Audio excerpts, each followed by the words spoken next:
আজকে বানালাম শিং মাছ দিয়ে লাউয়ের ডগার ঝোল। প্রথমে শিং মাছগুলোকে হালকা করে ভেজে নিব।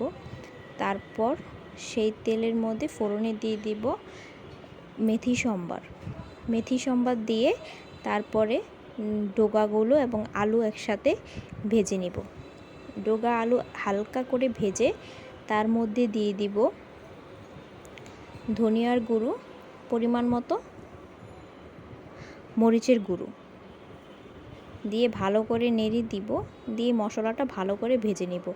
মশলাটা ভালো করে ভাজা হয়ে গেলে পরিমাণ মতো ঝোল দিয়ে দিব। ঝোল দিয়ে ভালো করে ফুটিয়ে তার মধ্যে মাছগুলোকে দিয়ে দিব। মাছগুলো দিয়ে আবার ভালো করে ফুটিয়ে গরম গরম পরিবেশন করলাম লাউয়ের ডগার ঝোল। তোমরা এভাবে বানিয়ে খেয়ে দেখো, তোমাদের কাছেও ভালো লাগবে। ভিডিওটি কেমন লেগেছে অবশ্যই কমেন্ট করে জানাবে।